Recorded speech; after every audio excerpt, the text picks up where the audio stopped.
Bismillahirrahmanirrahim. Assalamualaikum warahmatullahi wabarakatuh. Salam dan bahagia.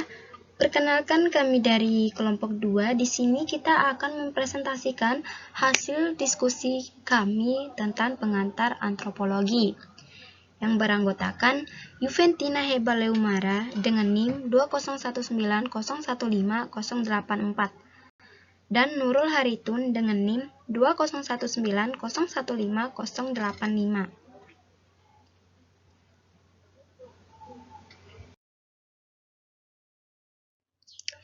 Nah, di dalam materi pengantar antropologi ini, kita akan mempresentasikan 3 bab. Yang pertama, terdapat pengertian antropologi. Yang kedua, sejarah lahir dan berkembangnya antropologi. Dan yang ketiga adalah kebudayaan. Yang pertama, kita akan menjelaskan terlebih dahulu pada bab 1, yaitu pengertian antropologi.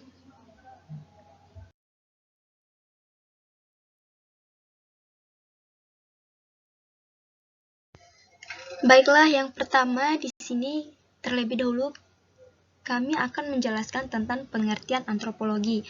Nah, sebelum memasuki pengertian antropologi, terlebih dahulu kita akan menjelaskan apa sih arti kata antropologi itu.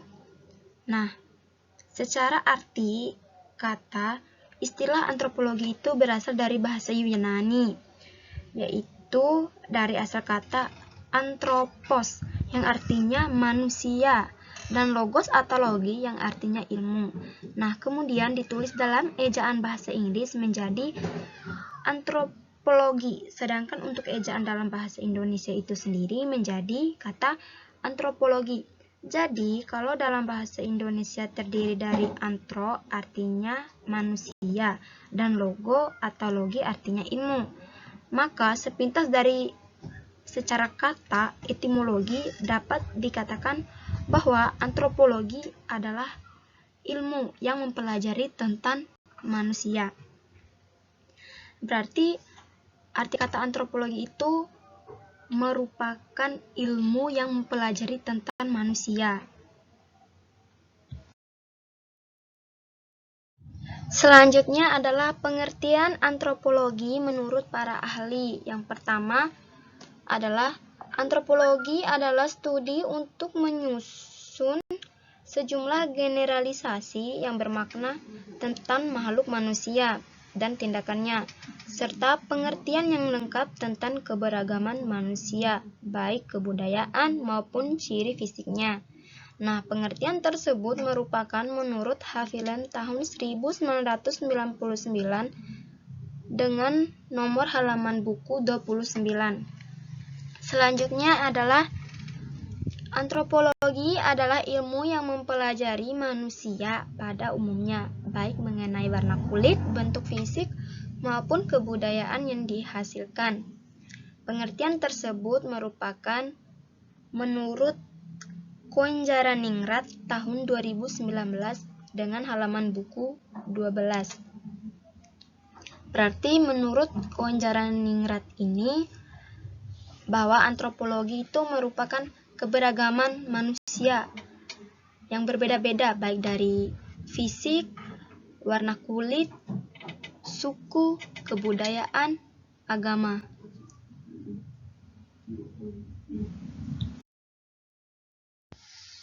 Selanjutnya adalah pengertian antropologi adalah ilmu yang membicarakan tentang beragam kebudayaan, perbedaan, dan persamaan fisik, sifat manusia, dan kelembagaannya.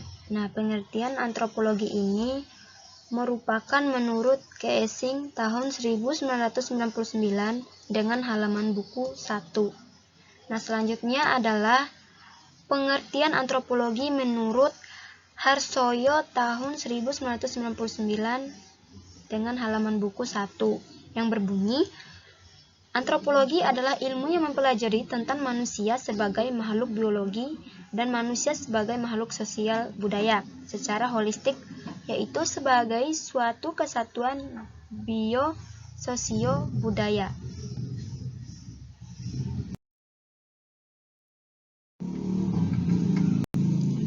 Selanjutnya adalah poin kedua, yaitu ruang lingkup antropologi. Nah, di sini ruang lingkup antropologi terdiri dari 3. Yang pertama antropologi fisik, antropologi budaya, dan yang ketiga adalah pendekatan antropologi. Yang pertama saya akan menjelaskan tentang antropologi fisik. Antropologi fisik adalah bagaimana asal-usul munculnya manusia dan berkembangnya, kemudian paleoantropologi dan apa sebabnya, dan bagaimana manusia masa sekarang memiliki perbedaan ciri-ciri fisik. Nah, selain perbedaan ciri fisik, manusia juga meliputi perbedaan struktur tubuh. Ada yang tinggi, ada yang pendek, ada yang gemuk, ada yang kurus. Nah, selain struktur tubuh, ada juga perbedaan warna kulit. Ada yang hitam, ada yang putih, ada yang kuning dan coklat, serta bentuk dan warna rambut.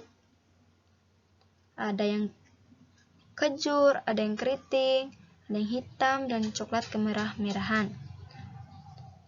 Hal tersebut merupakan variasi atau antropologi fisik. Nah, selanjutnya adalah antropologi budaya. Antropologi budaya mengkaji manusia hasil kerja struktur organ tubuhnya, baik yang bersifat material maupun yang bersifat non-material. Nah, di sini yang bersifat material itu berupa benda karya ciptanya, sedangkan yang non-material itu berupa gagasan atau ide pemikiran dan relasi sosial yang ditumbuh kembangnya. Optimalisasi kerja tubuh manusia dalam bidang kebudayaan menghasilkan sekurang-kurangnya 3 bidang, yaitu bidang penyebaran bahasa, bidang penyebaran kebudayaan, dan bidang kebudayaan etnik atau lokal. Nah, yang ketiga adalah pendekatan antropologi. Antropologi dikenal dengan pendekatan holistik, yaitu untuk memahami suatu kebudayaan suku bangsa diperlukan semua perangkat pengetahuan.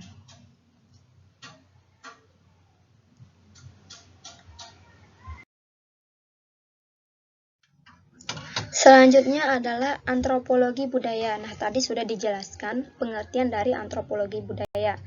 Nah, di sini antropologi budaya itu dapat dibagi menjadi 3 bagian, yaitu arkeologi, antropologi linguistik, dan etnologi. Yang pertama adalah arkeologi. Arkeologi ini merupakan cabang ilmu antropologi budaya yang mempelajari benda-benda peninggalan manusia dengan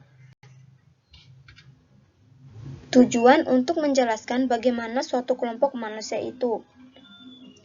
Maksudnya, pada arkeologi ini,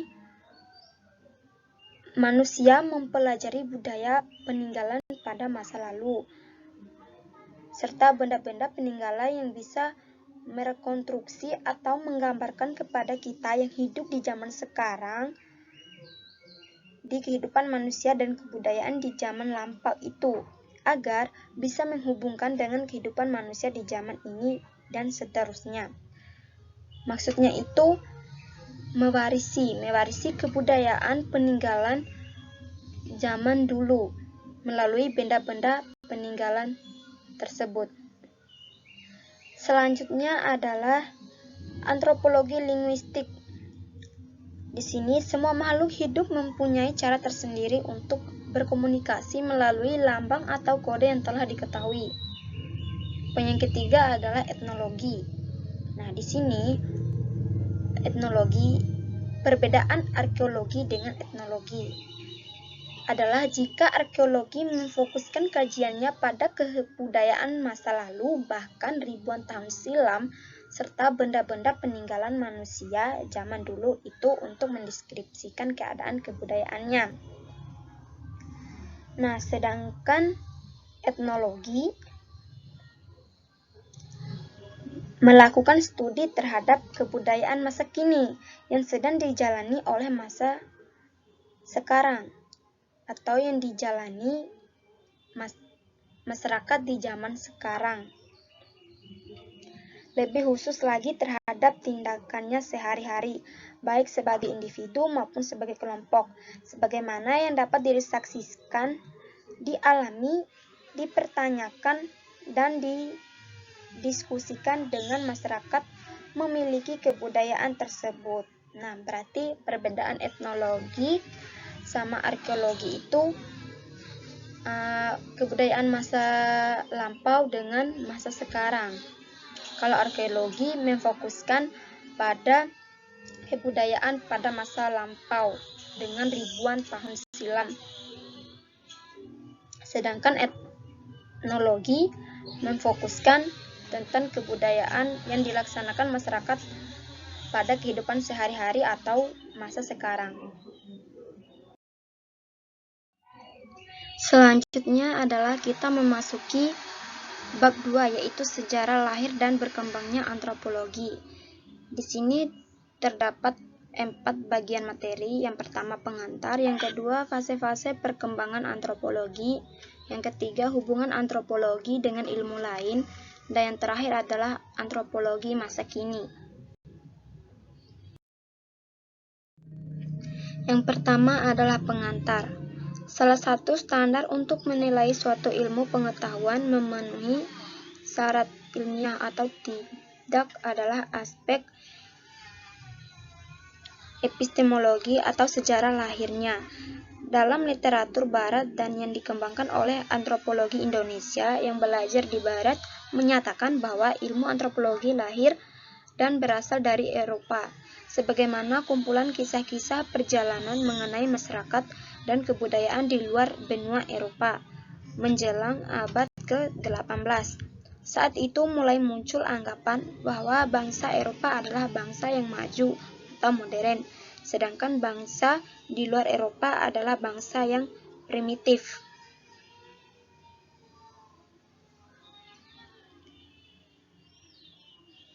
Di sini polarisasi antara masyarakat modern dan masyarakat primitif sampai kini masih dianut oleh banyak orang. Antropologi termasuk salah satu cabang ilmu yang ingin mendudukan bahwa masyarakat manusia pada dasarnya maju menurut sosial budaya setempat. Malinowski, seorang antropologi, kenamaan pendapat bahwa setiap kelompok suku bangsa itu maju menurut konteks sosial budayanya. Poin yang kedua adalah fase-fase perkembangan antropologi. Yang pertama, antropologi dikenal sebagai suatu disiplin ilmu, baru dikenal dan diajarkan di perguruan tinggi pada abad ke-20.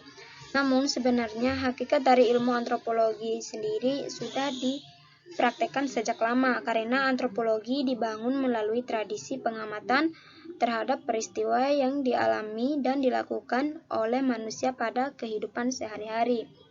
Selanjutnya, dalam hubungannya dengan perkembangan antropologi pasca revolusi industri di benua Eropa hingga masa kini dapat dilihat sajian beberapa antropologi, diantaranya adalah Koenjaraningrat tahun 2009 halaman buku 1-4 sebagai sejarah lahirnya antropologi menjadi 4 fase, yaitu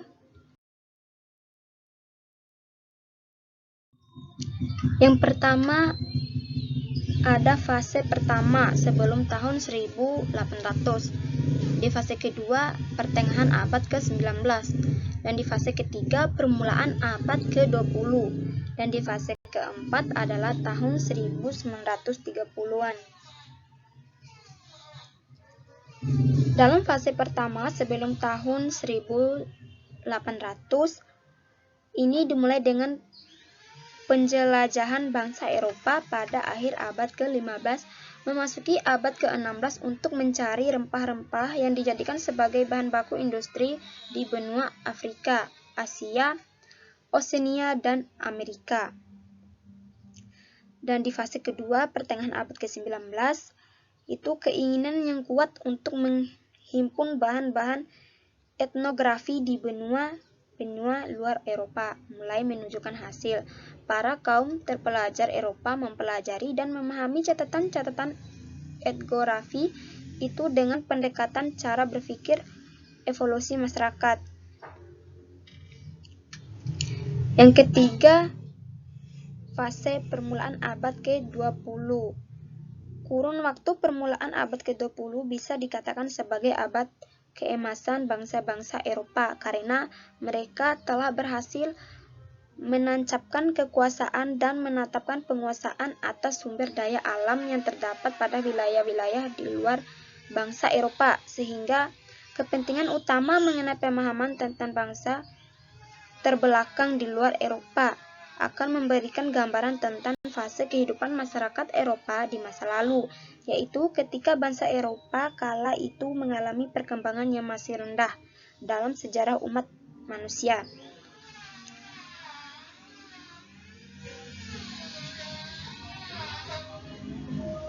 Yang terakhir adalah fase keempat tahun 1930-an.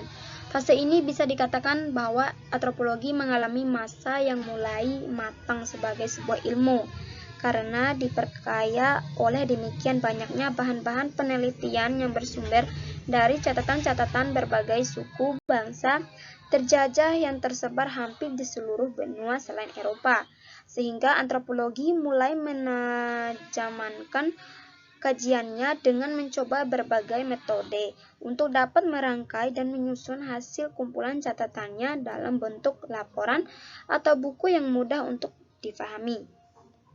Nah, berikut penjelasan dari sejarah lahirnya antropologi di berbagai fase.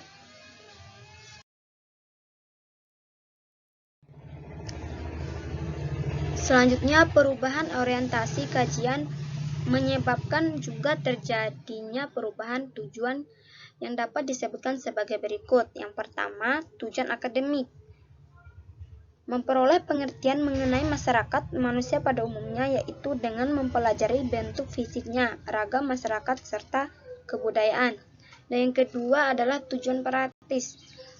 Mempelajari dan memahami keragaman masyarakat suku bangsa untuk membantu membangun masyarakat suku bangsa tersebut. Selanjutnya adalah poin ketiga, yaitu hubungan antropologi dengan ilmu lain. Yang pertama, hubungan secara timbal balik. Nah, di dalam hubungan secara timbal balik ini terdapat 5 poin. Yang pertama adalah hubungan ilmu antropologi dengan geologi.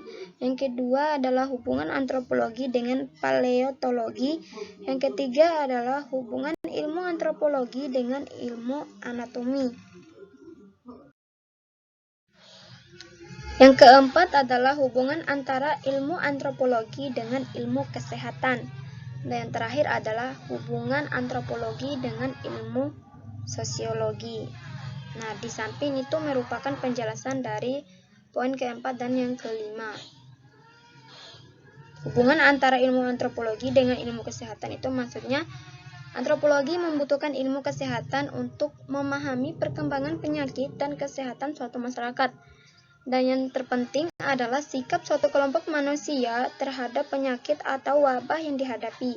Demikian pula halnya dengan para dokter. Diharapkan bisa bekerja sama dengan para antropologi untuk memahami pandangan hidup suatu masyarakat tentang penyebab terjadinya wabah suatu penyakit. Selanjutnya adalah hubungan antropologi dengan ilmu sosial. Secara umum, ilmu antropologi dan sosiologi keduanya sama, karena sama-sama menjadikan manusia sebagai objek kajian atau objek materi. Sebagaimana antropologi, ilmu sosiologi juga bertujuan untuk memahami pengertian tentang asas hidup masyarakat dan kebudayaan manusia.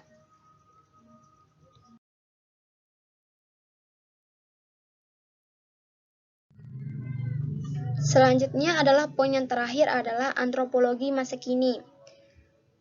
Guna memenuhi tuntutan atas perkembangan zaman, kajian antropologi juga semakin berkembang dalam merespon berbagai isu sosial, budaya, sehingga ikut serta dan bahu-membahu bekerja sama dengan bidang-bidang disiplin ilmu yang lain untuk memecahkan problematika yang dihadapi oleh masyarakat masa kini.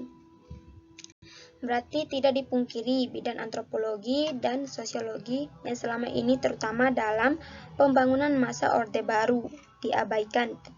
Terbukti dengan percepatan dan peningkatan pembangunan Indonesia yang hanya memperhitungkan aspek pertumbuhan ekonomi dan kestabilan politik telah menimbulkan konflik di berbagai daerah seperti konflik di Ambon, Maluku Utara, Poso, Aceh, Kalimantan Barat, dan yang paling mutakhir adalah konflik di Kabupaten Tolikara, Papua.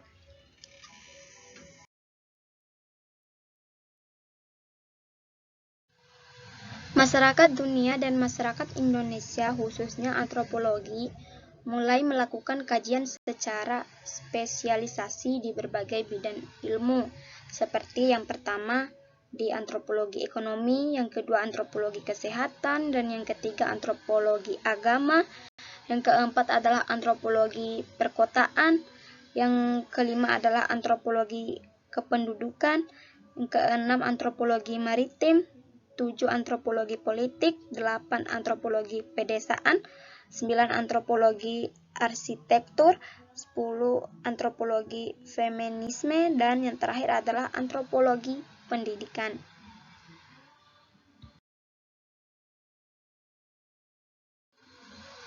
Nah, selanjutnya kita memasuki bab ketiga, yaitu tentang kebudayaan. Sama seperti di bab kedua tadi, di bab ketiga juga membahas tentang 4 poin. Yang pertama pengantar, yang kedua pengertian kebudayaan, yang ketiga wujud kebudayaan, dan yang terakhir adalah unsur-unsur kebudayaan. Yang pertama kita akan menjelaskan tentang pengantar kebudayaan. Nah, yang pertama adalah pengantar. Kalau kita mendengar istilah kebudayaan, sebagai besar beranggapan bahwa kebudayaan itu identik dengan kesenian, sehingga jika terlaksana suatu kegiatan yang bertemakan kebudayaan, maka yang dilakukan adalah pementasan tari-tarian, barang hasil kerajinan lokal, berkunjung ke museum untuk melihat benda-benda peninggalan masa silam atau pada masa lalu, dan sebagainya. Kesemua itu sebenarnya hanya merupakan wujud material dari kebudayaan. Karena makna kebudayaan bisa mencakup seluruh aspek kehidupan manusia, sehingga kemajuan suatu bangsa dapat dilihat dari kemajuan kebudayaannya. Begitu pentingnya kebudayaan bagi masyarakat. Selanjutnya adalah pengertian kebudayaan. Nah, secara etimologi, kata kebudayaan dari akar kata budaya yang berasal dari bahasa Sanskerta. Dari akar kata budi tunggal, jamkannya adalah budaya, yang artikan budi atau akal budi atau pikiran. Kemudian secara etimologi istilah kebudayaan itu sangat banyak dijumpai pengertian dan definisinya, sehingga dapat disimpulkan bahwa kebudayaan adalah keseluruhan sistem gagasan, tindakan, dan hasil karya manusia dalam kehidupan masyarakat yang dijadikan milik diri manusia pada belajar, atau keseluruhan kompleks yang meliputi pengetahuan, kepercayaan, seni, kesusilaan, hukum, adat istiadat, serta kesanggupan dan kebiasaan lainnya yang dipelajari oleh manusia sebagai anggota masyarakat. Selanjutnya adalah pengertian kebudayaan menurut para ahli. Yang pertama, kebudayaan menurut Gesing tahun 1999, halaman buku 68, yang berbunyi, kebudayaan adalah suatu keseluruhan kompleks yang meliputi pengetahuan, kepercayaan, seni, kesusilaan, hukum, adat istiadat, serta kesanggupan dan kebiasaan lainnya yang dipelajari oleh manusia sebagai anggota masyarakat. Selanjutnya adalah pengertian kebudayaan menurut Konjaraningrat tahun 2019 dengan halaman buku 144. yang berbunyi kebudayaan adalah keseluruhan sistem gagasan, tindakan, dan hasil karya manusia dalam kehidupan masyarakat yang dijadikan milik diri manusia dengan belajar.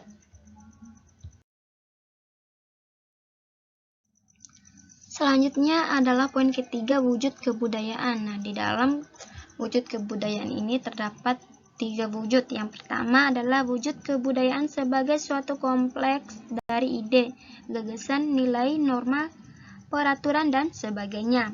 Dan yang kedua adalah wujud kebudayaan sebagai suatu kompleks aktivitas serta tindakan berpola dari manusia dalam kehidupan bermasyarakat. Dan yang ketiga adalah wujud kebudayaan sebagai hasil karya berupa benda-benda barang yang bersifat material. Yang terakhir adalah unsur-unsur kebudayaan. Nah, di sini terdapat 7 unsur kebudayaan. Yang pertama adalah bahasa, yang kedua adalah ilmu pengetahuan atau kearifan lokal, yang ketiga adalah organisasi sosial politik atau kekerabatan, yang keempat adalah alat peralatan hidup atau teknologi, yang kelima adalah perekonomian, yang keenam adalah kesenian, dan yang terakhir adalah religius. Yang pertama adalah bahasa. Bahasa merupakan alat utama yang dipergunakan oleh manusia untuk menyampaikan berbagai kemauan dan maksud dan tujuannya kepada sesama anggota masyarakat. Yang kedua adalah ilmu pengetahuan. Ilmu pengetahuan adalah segala sesuatu yang menjadi pengetahuan masyarakat yang dikembangkan dari hasil belajar dalam pengalaman hidup seseorang untuk memenuhi kebutuhan hidupnya.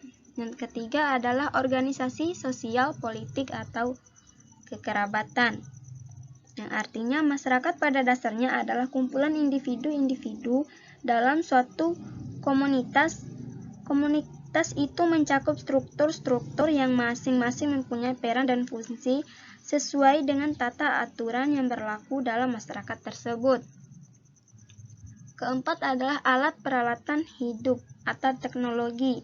Maksudnya pada saat itu masyarakat berburu dan meramu mulanya menggunakan bambu runcing untuk menangkap ikan atau binatang buruannya, menggunakan tali yang terbuat dari anyaman kulit kayu, menggunakan panah, jaring. Itu semua dilakukan karena sampai pada taraf itulah pengetahuan masyarakat setempat dalam merespon lingkungan sekitar untuk memenuhi kebutuhan hidupnya.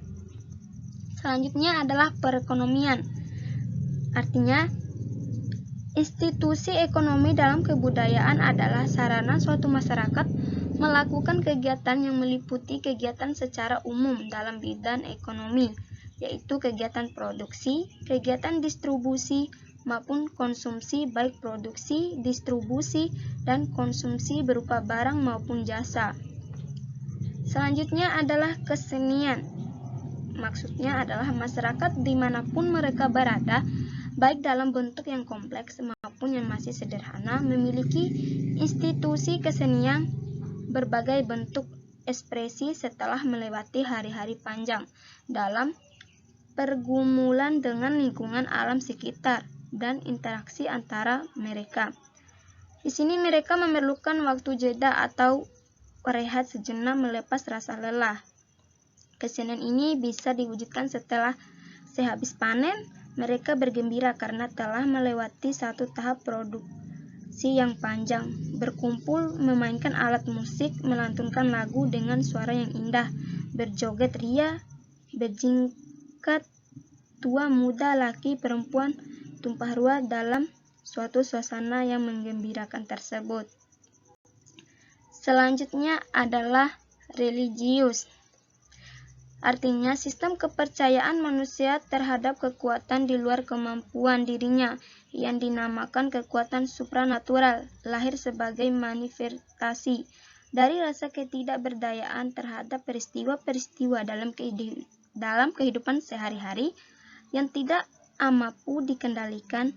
Peristiwa yang tidak mampu dikendalikan itu antara lain bencana alam yang paling dianggap dahsyat namun dapat terjadi setiap saat, adalah peristiwa kematian. Rangkaian peristiwa itu terjadi pada manusia, menunjukkan bahwa dalam kehidupan ini ada kekuatan-kekuatan yang manusia tidak mampu menjangkaunya karena bersifat gaib.